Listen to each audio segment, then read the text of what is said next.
talks about God's provisions. In the next phrase, he says to keep you from falling.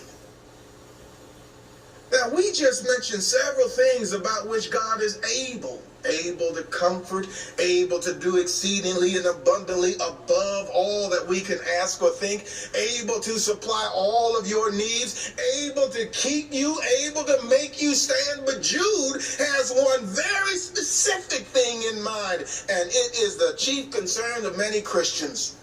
I don't want to fall away. I want to make sure I'm okay with God. I don't want to sin. I don't want to miss heaven.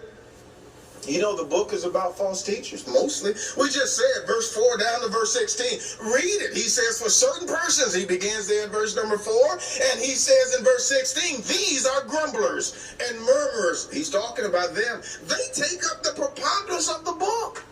And what's he saying? They have gone astray. They have gone away from the Lord. They have followed the way of Balaam. They've gone in the way of Korah. They have been like Cain.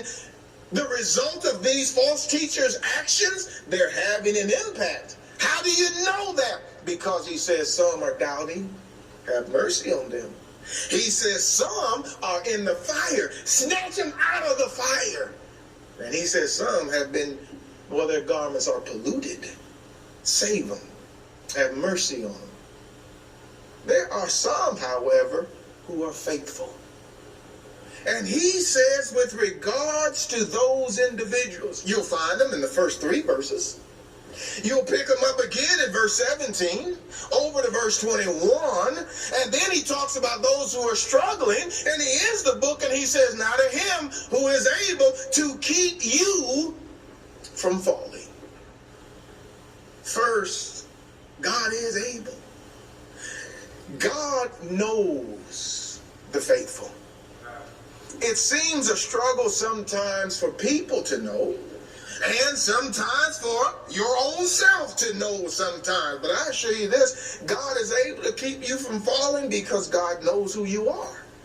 God knows your faithfulness. Second, God is able to keep you from falling because God has provided the blood of Christ for you.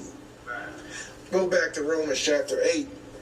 Listen to again a couple of things that Paul says in that chapter relative to keeping us from falling. He says in verse 31 and verse 32 that he says God has given Jesus. What then shall we say to these things? If God be for us, who could be against us? But look at verse 32. He who did not spare his own son,